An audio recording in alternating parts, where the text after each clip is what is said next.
Évangile selon Marc, chapitre 14.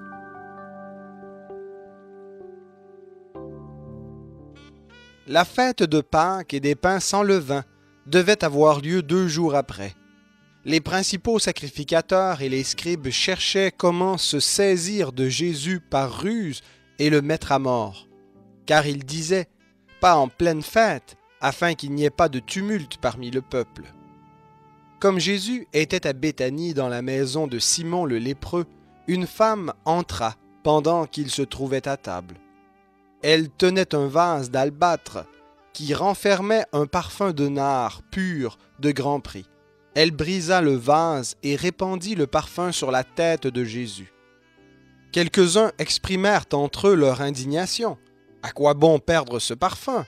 On aurait pu le vendre plus de 300 deniers et les donner aux pauvres. » Et ils s'irritaient contre cette femme.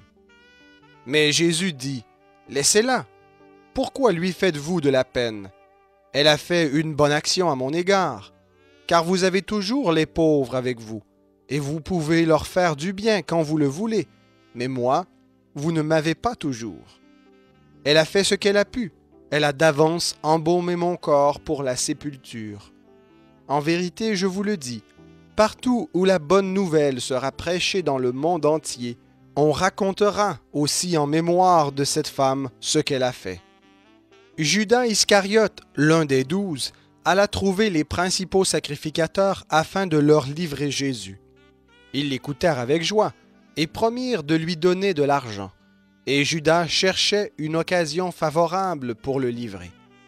Le premier jour des pains sans levain, où l'on immolait la Pâque, les disciples de Jésus lui dirent « Où veux-tu que nous allions te préparer le repas de la Pâque ?»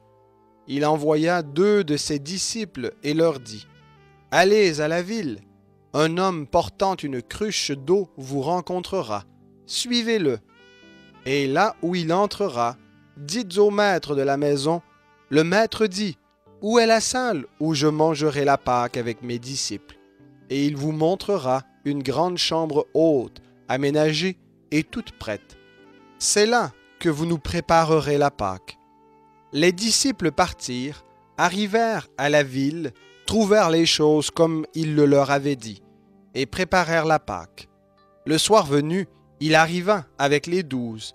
Pendant qu'ils étaient à table et qu'ils mangeaient, Jésus dit « En vérité, je vous le dis, l'un de vous qui mange avec moi me livrera. » Ils commencèrent à s'attrister et à lui dire l'un après l'autre, « Est-ce moi? » Il leur répondit, « L'un des 12, celui qui met avec moi la main dans le même plat.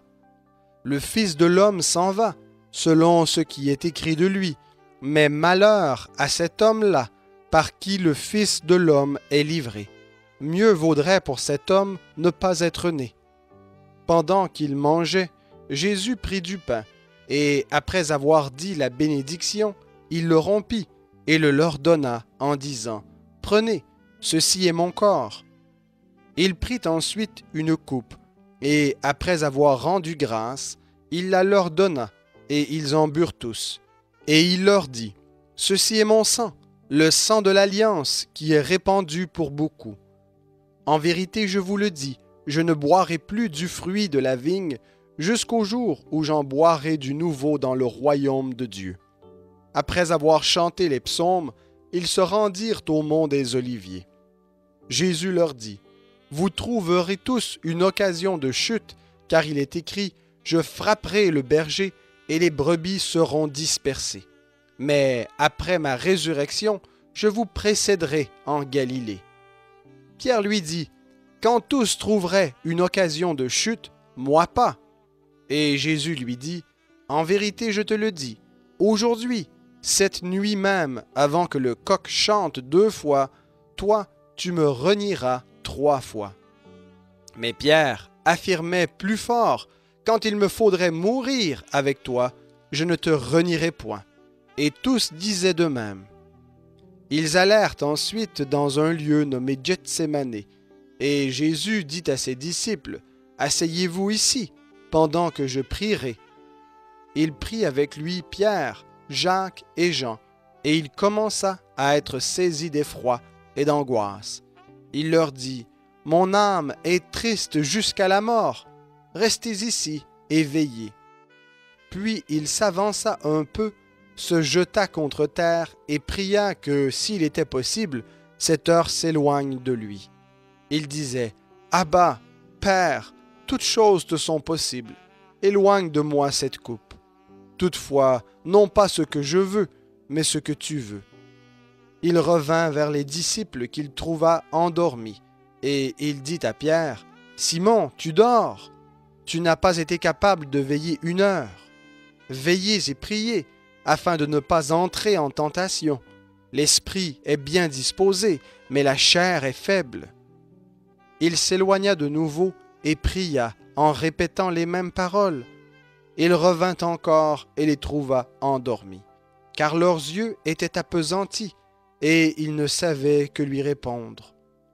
Il revint pour la 3e fois et leur dit: « Vous dormez maintenant, et vous vous reposez. C'en est fait, l'heure est venue. Voici que le Fils de l'homme est livré aux mains des pécheurs. Levez-vous, allons, celui qui me livre s'approche. » Aussitôt, comme il parlait encore, survint Judas, l'un des 12, et avec lui une foule armée d'épées et de bâtons envoyés par les principaux sacrificateurs, les scribes et les anciens. Celui qui le livrait leur avait donné un signal. « Celui à qui je donnerai un baiser, c'est lui, saisissez-le et emmenez-le sous bonne garde. » Aussitôt arrivé, il s'approcha de Jésus en disant: « Rabbi !» et il l'embrassa. Alors ces gens portèrent les mains sur Jésus et le saisirent. Un de ceux qui étaient là tira l'épée, frappa le serviteur du souverain sacrificateur et lui emporta l'oreille. Jésus prit la parole et leur dit: « Vous êtes venus comme après un brigand, avec des épées et des bâtons pour vous emparer de moi. J'étais tous les jours parmi vous, j'enseignais dans le temple, et vous ne vous êtes pas saisis de moi. Mais c'est afin que les Écritures soient accomplies. » Alors tous l'abandonnèrent et prirent la fuite. Un jeune homme le suivait vêtu seulement d'un drap. On se saisit de lui, mais il lâcha le drap et s'enfuit tout nu. Ils emmenèrent Jésus chez le souverain sacrificateur, où se réunirent tous les principaux sacrificateurs, les anciens et les scribes. Pierre le suivit de loin, jusque dans l'intérieur de la cour du souverain sacrificateur. Assis avec les gens, il se chauffait près du feu. Les principaux sacrificateurs et tout le Sanhédrin cherchaient un témoignage contre Jésus pour le faire mourir, et ils n'en trouvaient pas, car plusieurs rendaient de faux témoignages contre lui, mais les témoignages ne concordaient pas. Quelques-uns se levèrent et portèrent un faux témoignage contre lui, en disant: « Nous l'avons entendu dire, je détruirai ce temple fait par la main de l'homme, et en 3 jours j'en bâtirai un autre qui ne sera pas fait par la main de l'homme. » Et même sur ce point-là, leur témoignage ne concordait pas. Alors le souverain sacrificateur se leva au milieu de l'assemblée, interrogea Jésus et dit: « Ne réponds-tu rien? Qu'est-ce que ces gens témoignent contre toi? » Jésus garda le silence et ne répondit rien. Le souverain sacrificateur l'interrogea de nouveau et lui dit: « Es-tu le Christ, le Fils du Dieu béni? » Jésus répondit: « Je le suis, et vous verrez le Fils de l'homme assis à la droite du Tout-Puissant et venant avec les nuées du ciel. » Alors le souverain sacrificateur déchira ses vêtements et dit: « Qu'avons-nous encore besoin de témoins? Vous avez entendu le blasphème, que vous ensemble. » Tous le condamnèrent comme passible de mort. Et quelques-uns se mirent à cracher sur lui, à lui voiler le visage et à le frapper à coups de poing, en disant: « Devine !» Et les gardes le reçurent avec des gifles. Pendant que Pierre était en bas dans la cour, il vint une des servantes du souverain sacrificateur. Elle vit Pierre qui se chauffait, le regarda en face et lui dit: « Toi aussi, tu étais avec Jésus de Nazareth. » Il le nia, en disant: « Je ne sais pas, je ne comprends pas ce que tu veux dire. » Puis il sortit pour aller dans le vestibule. La servante le vit et se mit de nouveau à dire à ceux qui étaient présents: « Il est de ces gens-là. il le nia de nouveau.